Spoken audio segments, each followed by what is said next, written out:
அவருடைய ஏமாளி யாரு? சபையாகிய நாமதான். நாம பாவிகளாக நம்ம பழக்க சாப்பிட்டோம்.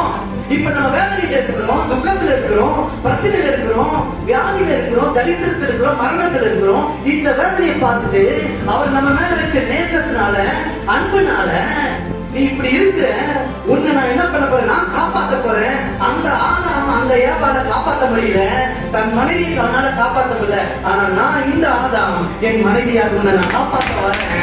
அதனால புது அந்த பழத்தை, பாவம் என்ற பழத்தை கொடு, வியாதி என்ற பழத்தை கொடு, தரித்திரம் என்ற பழத்தை கொடு, அவமானம் என்ற பழத்தை கொடு, துக்கம் என்ற பழத்தை கொடு, நானே சாப்பிடுறேன்னு சொல்லி சாப்பிட்டு உள்ள போனாரு. போயிட்டு என்ன பண்ணாருன்னா, அவரும் வெளியே வந்தாரு. வரும்போது ஏவாளையும் தூக்கிட்டு வந்தாரு. நம்மளையும் கூட்டு வந்தாரு. இந்த படம் எப்படி இருக்குது? இதுதான் குட் ஃப்ரைடே.